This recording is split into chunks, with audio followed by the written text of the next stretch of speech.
Este es un diaporama realizado para la materia de bases moleculares con el tema de microarreglos. Para iniciar con este tema debemos definir qué es un chip de DNA, pues básicamente es un sustrato, una superficie sólida compuesta de algún material como puede ser nylon, nitrocelulosa o silicio. Esta superficie tendrá diferentes fracciones y cada fracción tiene cientos de sondas incrustadas. Cuando colocamos una muestra en el sistema, las secuencias afines de la misma se hibridan con las sondas. Y dado que las muestras tendrán un fluoro fricorporado, podrán emitir fluorescencia, lo que indicará una hibridación exitosa. Los microarreglos son dispositivos revolucionarios. Los más actuales pueden tener un área tan pequeña de solo 1.6 centímetros cuadrados. Y en esta área pueden tener fracciones o finders de hasta 25 micrómetros cuadrados. Esto significa que un microarreglo se puede tener hasta 6.5 millones de fracciones y cada una puede tener un grupo de sondas diferentes a las otras fracciones. Los microarreglos pueden ser útiles para el análisis genómico, así como también para los análisis de expresión génica. Incluso pueden ser útiles para los análisis proteicos, con el uso de anticuerpos. En todos estos tipos de hibridaciones se emitirán fluorescencias. Pero ahora nos enfocaremos en los microarreglos de DNA y sus complementos. Entonces, primero vamos a analizar los diferentes tipos de microarreglos por la forma en la que se constituyen, ¿no? Vamos a tener los que llamamos spotted microarrays, y en estos lo que va a pasar es que un brazo mecánico va a ir depositando las sondas en la superficie sólida. De estas hay muchas sondas tecnológicas que se pueden utilizar para lograrlo, pero por lo general vamos a usar una aguja micrométrica y esta va a depositar las diferentes gotas con sondas dentro de la misma. Entonces pueden ser depositadas por contacto, por propulsión o por otras metodologías. Pero el principio va a ser el mismo. También vamos a tener los microarreglos que están sintetizados, se llaman sintetizados in situ, o sea, son aquellos microarreglos donde la sonda va a estar sintetizada en la superficie. Y cuando hablamos de sintetización in situ, vamos a hablar de la fotolifografía, ¿no? Entonces, esta va a ser una serie de procedimientos, los cuales van a ser tomados de la microfabricación, la cual se va a realizar en obleas de silicio. Entonces, en un cristal de 100 vamos a esperar tener en la superficie de silicio oxidado. Y entonces el gluposilanol va a estar mirando hacia afuera, y a esta capa le vamos a poner una resina llamada photoresist positiva. Esta capa va a erosionar cuando esté en contacto con la luz UV, y además vamos a hacer uso de la máscara fotolifográfica, la cual va a tener huecos que van a dejar expuestos algunas fracciones del microarreglo. Y tras exponer al sistema a la luz ultravioleta, únicamente vamos a exponer aquellas fracciones que van a estar al descubierto, y estas van a erosionar su capa de resina. Entonces luego vamos a colocar un nucleótido unido a esa resina, y entonces aquellas fracciones que aún tengan la capa de resina no van a interaccionar o sea, en lo absoluto, ¿ok? No van a interaccionar con la luz UV, pero las fracciones que sí van a erosionar, pues van a poder ser incorporadas en el nucleótido de manera exitosa.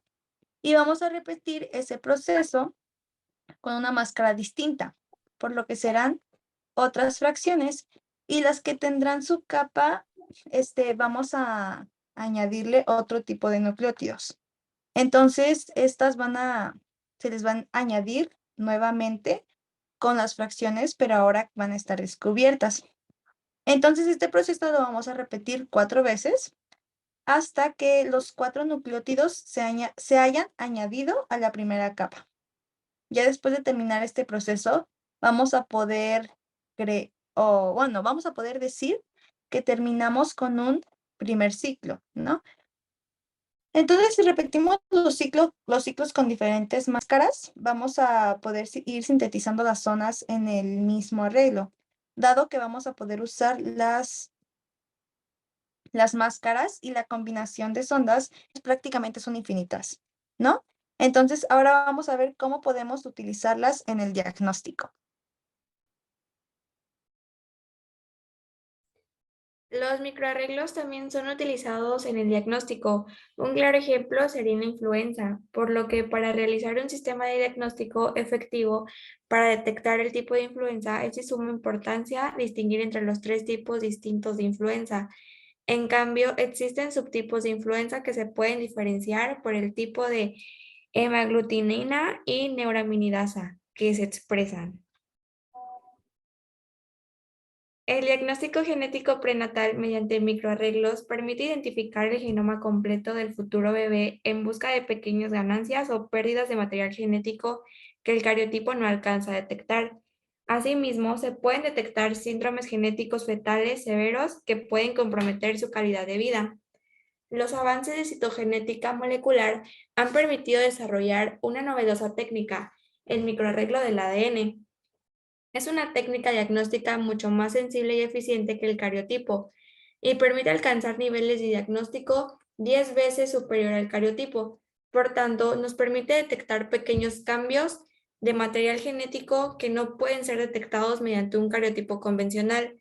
Los arreglos de ADN dirigidos a estudios prenatales pueden incluir además el estudio de ciertos síndromes genéticos que puedan afectar a la calidad de vida del bebé o explicar malformaciones o alteraciones detectadas durante el embarazo.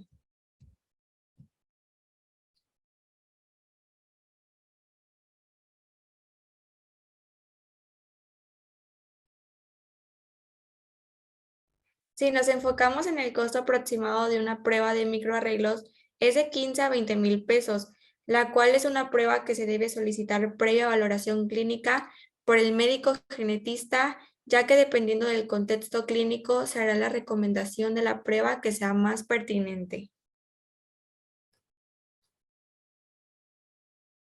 Bueno, como ya sabemos, la expresión de un gen puede variar entre diferentes tipos de células. Entre células que sufren diferentes tratamientos y diferentes condiciones o que simplemente se expresan en diferentes puntos del tiempo. Vamos a encontrar que existen 2 metodologías útiles para evaluar la expresión génica. Sin embargo, en vez de evaluar 2 o 3 genes, existen microarreglos que pueden medir la expresión RNA en casi todos los genes humanos en un solo experimento, estando por arriba de los 20,000 genes. Y bueno, aquí se muestra un heatmap, que es una representación gráfica de un mapa de calor. En este vamos a encontrar, y bueno, pues se muestra cómo es que se ve un análisis a 961 diferentes genes. Y también vamos a encontrar que existen 2 tipos diferentes de microarreglos. Para esto sirven para hacer el análisis de expresión. Tenemos los de un canal y los de 2 canales.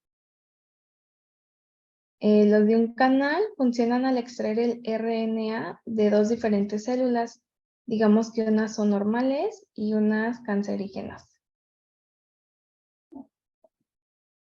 Debemos pasarlos a cDNA, es decir, cuando el ADN es complementario, el cual es una molécula de ADN de una doble cadena, en la que una de sus hebras constituye una secuencia totalmente complementaria al ARN mensajero, a partir del cual se ha sintetizado,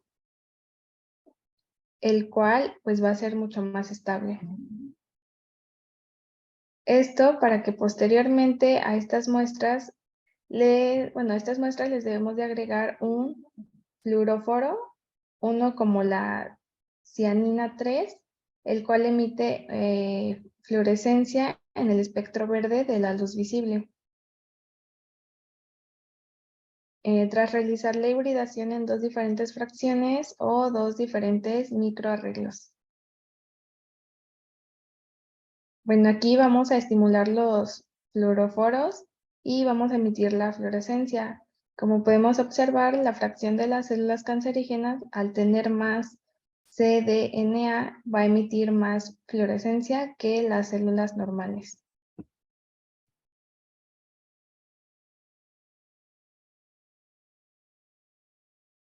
Y bueno, esto nos dice que existió una sobreexpresión génica, pero como usamos fluorescencia, podemos hacer algo análogo a la RT-PCR en tiempo real, algo análogo al delta CT, que este nos sirve para medir cuantitativamente qué tanto se sobreexpresó un gen entre ambas condiciones.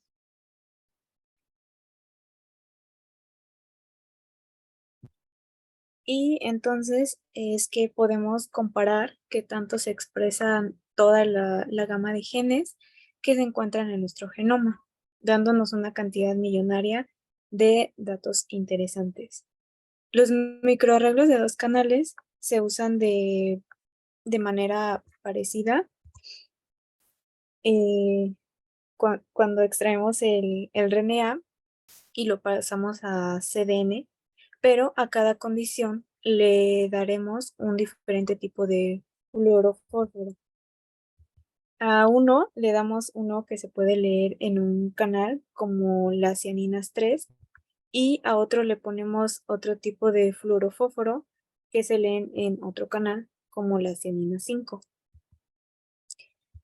Por lo tanto, realizaremos la hibridación en una sola fracción, esperando así que las hibridaciones sean competitivas entre las diferentes muestras. El color resultante de esto será una combinación de los fluorofósforos rojos y verdes. En este caso, una coloración ligeramente anaranjada. Cuando en un microarreglo, si la coloración es mayoritariamente verde, es debido a que hay una mayor cantidad de cDNA. En nuestro caso control, que cDNA obtenido del caso problema. Por lo tanto, se puede decir que ante la condición, el gen se subexpresó. Y si hubo una mayor coloración roja, es que hubo más cDNA en el caso problema que cDNA en el caso control, por lo que la condición estudiada promovió una sobreexpresión en un determinado gen.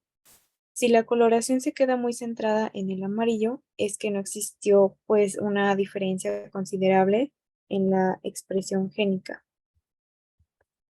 Finalmente, los microarreglos deben pasar por un proceso de normalización de datos y también por un análisis bioinformático relativamente complejo para poder construir nuestros heatmaps o conocidos también como mapas calientes.